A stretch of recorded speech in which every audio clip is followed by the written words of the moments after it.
Great having Alex Hernandez back here on the program. He's going to be taking on Leo Santos at UFC Fight Night on October 2nd. Alex, how's it going, man? Doing great, brother. How are you? Doing awesome. Good to catch up with you. Really great fight. We last saw you in action back in February. Now you're fighting here in October. Was this the right amount of time off, or were you trying to get in there a little bit sooner? Taking that decision loss and kind of stifling some of the progress I'd planned for the year, at least, you know, in the rankings and financially, it's a bummer. I definitely would have liked to have rolled in as soon as possible because I was real healthy after the fight and real motivated. But, it is what it is. So I just got to do my part. I got to do my job and make sure that I don't let anything slip through the cracks this one. And that's my intention. For sure. And what did you sort of take away the most from that last fight against, Thiago Moises? I know it was close. What were sort of the lessons from that one? I felt like I had a lack of intensity. On the outside, it might have looked like I was going, but I felt real flat. I didn't really have the crack in my hands and in my step. I felt almost too calm, and I didn't really have a fire. And going into it, I was just kind of like, well, I guess we'll see. I guess we'll see what this delivers, this feeling, But I didn't really feel my normal crack, my normal, just the normal spunk in my stride. And so, and I think I was also trying to maybe, replicate feelings from my previous fight, and something you can't do. Every fight's got to be kind of like its own journey, its own expression. And so, going into this one, I'm finding that expression, finding that intensity, and making sure that I'm where I need to be right when the lights turn on, because it doesn't really matter how good you feel leading up to it. You got to be on point right when it matters, and that's the thing about the sport. Leo Santos, what do you know about him? How do you feel like you match up against him here with that 18-4-1 record? Yeah, big vet, 7-1 in the UFC. He was familiar when I called the fight, but then going back, and seeing his victories and seeing his duration, I was like, oh wow, I didn't realize how long this guy had been in there. He had a bit of a layoff, but it's an exciting fight, and against a real tough vet who's again only 7-1 in the UFC. He got caught in his last fight. He might have even been 8-0 right now in the UFC. And so it's a good challenge. I definitely don't underestimate anyone, and I'm excited to clean up and deliver on what maybe I fell a little short on in my last one, and make sure that I really leave it all out there and put on. So I'm excited to do that on him. I was preparing for Michael Johnson originally, and he had an injury. He had to get surgery. And so the same kind of grit and grind that I was preparing for to enter that fight, I'm going to deliver to this one. And I'm excited about it. Interesting. I didn't know you were linked with Johnson. When did that get switched up? When did you find out about the switch up? Yeah, we were preparing for that. What month is it? September. I think it was during the summertime that we were preparing for that, and he had a foot injury or something. He had to get surgery, and so he ended up having to take care of that and withdraw from the fight. And so then we were kind of in limbo for a little bit, and then the Santos name came up, and I kind of need a refresher on him just because he was out for so long. And when I saw him and his record and who he's defeated, and Kevin Lee and some other big names that I'm just completely blanking on right now. I was like, man, that's another exciting fight. That's another exciting challenge, and a top 20 guy. And so the same dogginess, though, that same intensity, really getting back to the old and the new version of myself, and so same execution going forward against this opponent, Training camp, anything different for this one? You're at Factory X, obviously getting to work with a lot of different guys who have been some of the main training partners. Some main guys, Devontae Smith, who's also going to be on that same card with me, a real rangy, long fighter, much crispier hands, of course, than I was going to have. He's an excellent boxer and excellent with angles and range. Basil, we call him. Yeah, I know. Hafez, yeah. Basil is East Coast guy coming over. He's part of Factory X now. He's also on the brink of breaking the UFC, but he does a really good job of imitating those counter kind of Brazilian striking styles, and so I've been moving a lot with him, and just a whole host of other guys. Just getting good looks from everybody because I don't want to over script anything, and I want to make sure that I'm adapting and I'm adaptable and that I'm just kind of growing in every facet. So the usual squad, we've got about 20 guys in the UFC, and the guys that aren't are on the brink of and real regional killers. So just getting a good feel everywhere. I've got my coach Jason Yarrington, who's been flying out from San Antonio to work on the ground, and every time he's in, it's just like, I mean, we just elevate so quickly. It's just like, breakthrough mentally and physically on what we're doing on the ground. And so we've been, of course, preparing that side really well. Joe Warren on the wrestling, and Mark is always on the MMA and the striking specifics as well. So we've just been in it for a while. If anything, I had to kind of chill out for a minute because I got done with that Moises fight, and I was just so fucking fired up.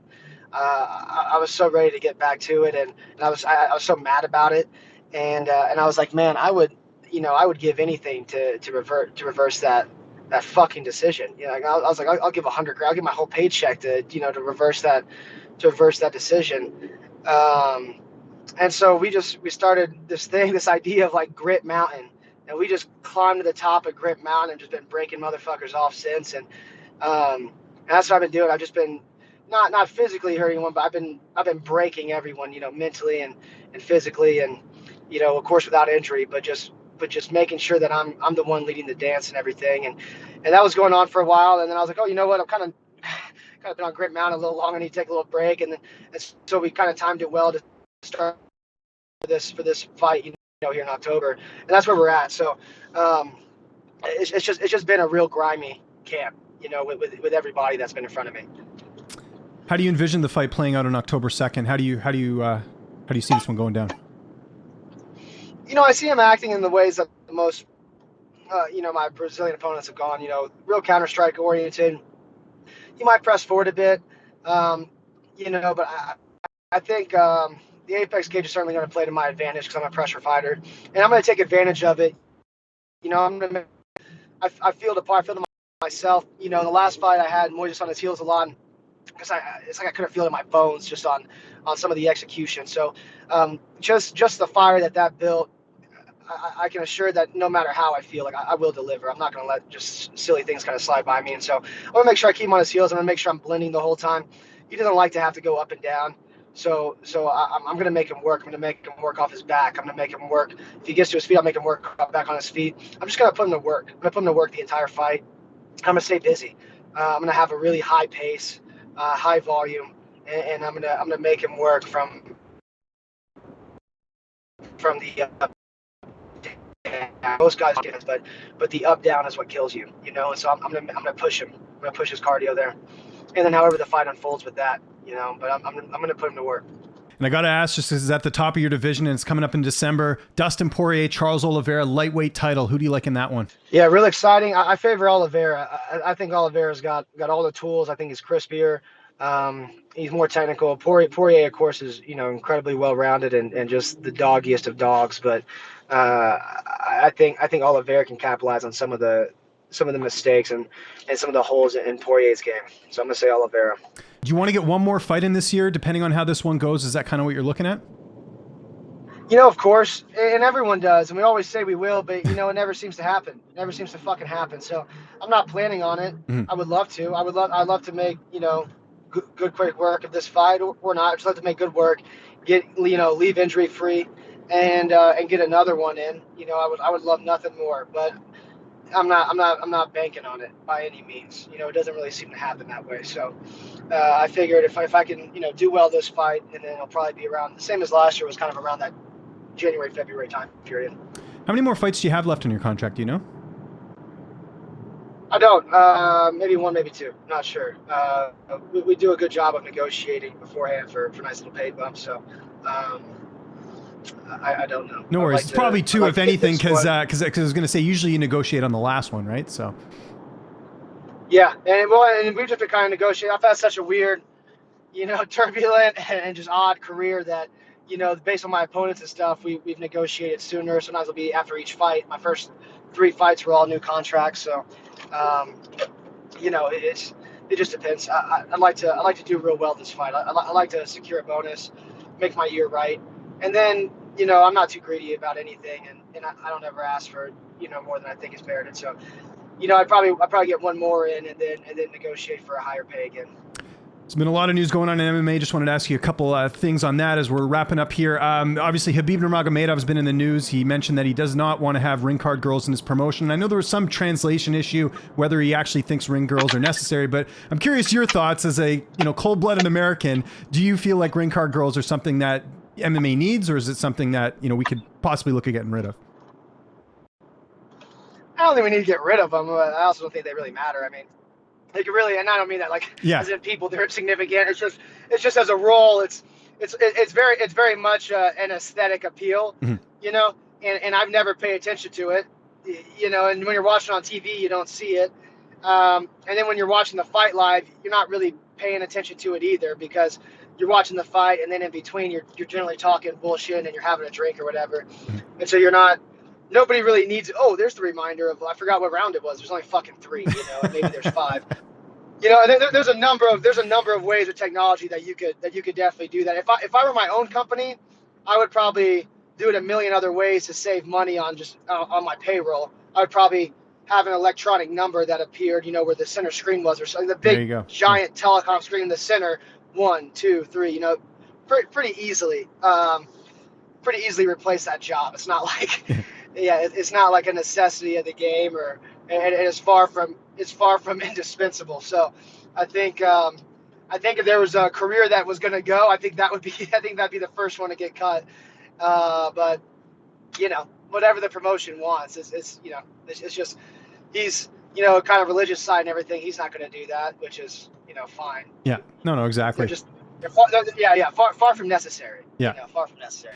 And last question before we go, did you watch this Evander Holyfield and Vitor Belfort boxing fight over the weekend? Did you happen to catch it? Man, I only got the highlights. I only got the highlight for it. I watched the Silva highlight and the Vitor highlight. Vitor looked like he had that little juice bunny back in his hind legs. He had that fire in him, and he was going. You know, he definitely seemed like he was pushing at a different level than Holyfield. You know, Holyfield definitely seemed like he didn't really care to be there as much, and he was very much retired. And Vitor was really fired up and excited to be there and displayed it. So maybe not the best decision from Holyfield. Definitely a good call from Vitor to make that fight happen. Well, would you want to see like a Vitor Belfort and Anderson Silva fight in the boxing ring? Because Silva obviously knocked out Tito Ortiz. Yeah, and I think Vitor would beat him up the way he's moving and looking. You know, I think I would give it to Vitor. Seems like his testosterone is kicking, so I wouldn't bet against him. That's for sure. Alex, thanks so much for the time, man. Always a pleasure. Anything you want to plug? Any sponsors? Any social media? I'll give you the last word. No, you know, just shout out to my team back home, Ohana Northeast, Ohana Academy Northeast, and of course the boys here in Colorado, Factory X. You know, Mark Montoya, Jason Harrington, those are my guys, and so just the whole team. That's it.